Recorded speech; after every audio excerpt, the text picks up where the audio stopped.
আবারও অনেক দিন পরে একটা নতুন রেসিপি নিয়ে তোমাদের কাছে চলে এসেছি দেখা করতে। বাই দ্য ওয়ে, তোমরা কেমন আছো? আশা করি সবাই ভালোই আছো। আর এই ভিডিওটা তোমরা দেখতেই পাচ্ছ, অবশ্য থাম্বনেল টাইটেল দেখে বুঝতে পেরে গেছো ভিডিওটা কীরকম হতে চলেছে। প্রচণ্ড ইন্টারেস্টিং হতে চলেছে এই ভিডিওটা। তো শুরু থেকে শেষ পর্যন্ত দেখতে থাকো। অবশ্য চ্যানেলে নতুন হলে সাবস্ক্রাইব করে দেখো, ফেসবুক থেকে দেখলে পেজটি ফলো করা অনুরোধ রইল। আর এই রেসিপিটা আমি প্রথমবার বানাচ্ছি, আর বানিয়ে তো মানে প্রচণ্ড ভালো লেগেছিলো। এই মাছটা তোমরা দেখতে পাচ্ছ। অ্যাকচুয়ালি আমি যে রেসিপিটা বানাবো ভাতের মধ্যে দিয়ে, এই রেসিপিটা বানাবো ভাতের মধ্যে। ভাতের মধ্যে আমরা আলু, ডাল, সবজি সব কিছু সেদ্ধ করি, বাট ভাতের মধ্যে আজকে আমি মাছ, কি মাছ বলো তো? পাঙ্গাস মাছ। হ্যাঁ, তো অনেকেই পছন্দ করো না, অনেকেই করো। যারা করো তারা ভালো করে দেখো, যারা করো না তারা অ্যাটলিস্ট দেখে রাখো। খেতে দারুণ হয়েছিল। তো মাছ সেদ্ধ করে আমি তোমাদেরকে দেখাবো।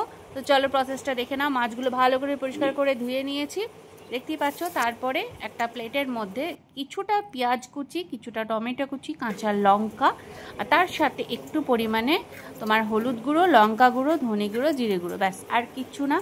সব মশলাগুলো ভালো করে হাতের সাহায্যে চটকে চটকে পেঁয়াজগুলো একেবারে গলিয়ে দিতে হবে।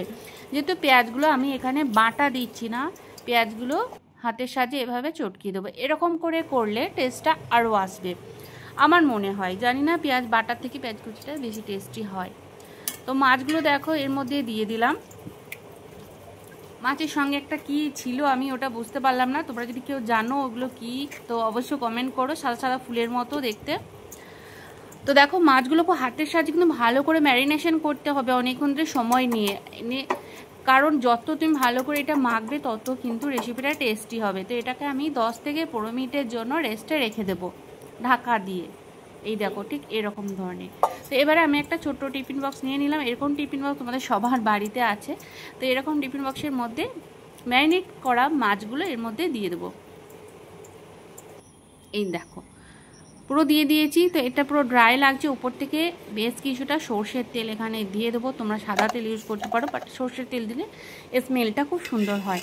তো এটা ভালো করে ঢাকা দিয়ে বন্ধ করে দেবো। অলরেডি দেখো ভাত আমি বসিয়ে দিয়েছি, ভাত ফুটে গেছে, সামান্য জল আছে। এই পর্যায়ে আমি টিফিন বক্সটা ভাতের মধ্যে এভাবে বসিয়ে দেবো, ঠিক এরকম প্রসেসে। তো এটাকে কিছুক্ষণ আমি মিডিয়াম টু লো ফ্লেমে এটাকে রাখবো। যখন দেখবো জলগুলো শুকিয়ে এসছে, ঠিক সেই পর্যায়ে আমি একবার দেখে নেবো। এই যে জল দেখো শুকিয়ে গেছে। তো ভাতগুলো আমি কি করব, চামচে সাজিয়ে নিয়ে উপরে টিফিন বক্সটার উপরে ভাতগুলো এভাবে দিয়ে দেবো, যাতে খুব ভালোভাবে মানে উপর নিচে সাইড চারিপাশ যেন স্টিম হয়।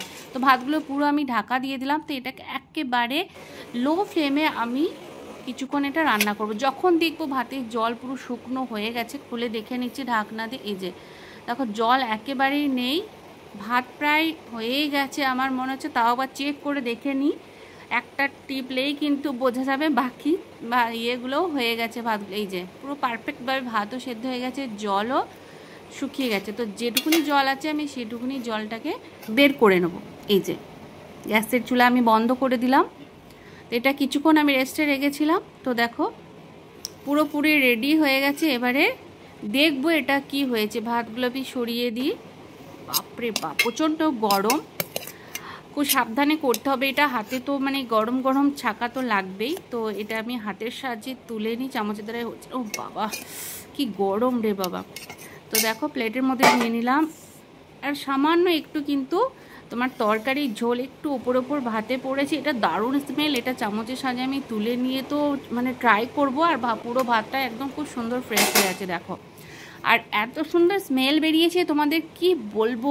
জানি না এর মানে ভিতরের প্রসেসটা কীরকম হয়েছে। বাইরে থেকে কিন্তু দারুণ সুন্দর স্মেল বেরিয়েছে। তো চলো এটা খুলে নিই। আমার আর তর্স হইছে না। চলো চলো চলো চলো। এই দেখো, ওয়াও পারফেক্ট পারফেক্ট।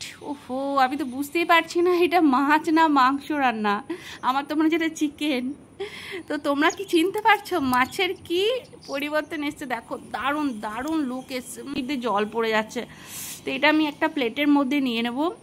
দারুণ সুন্দর সেন্ট বেরিয়েছে। তোমাদের কি বলবো, বললে বিলিভ করবে না। তোমরা অ্যাটলিস্ট এরকমভাবে একবার বানিও, অনেকেই পাঙ্গাস মাছ খেতে চায় না, বাট এভাবে বানাবে দেখবে দারুণ লাগবে, আমি সত্যিই বলছি। তো ওই যে তরকারি মাখা ভাতটা আমি তুলে রেখেছিলাম, তো সেটা দিয়ে ট্রাই করব বলে এই দেখো মাছটা কত সুন্দর সেদ্ধ হয়ে গেছে। দেখো আমি একবার হালকা হাত দিয়ে কিন্তু পুরোপুরি সফট হয়ে গেছে, এই যে খুব সুন্দর, দারুণ দারুণ। তো কেমন লাগলো অবশ্যই ভালো লাগলে লাইক কমেন্ট। আবার চলে আসবো দুর্দান্ত একটা রেসিপি নিয়ে। ততদিন তোমরা ভালো থেকো, সুস্থ থেকো, টাটা।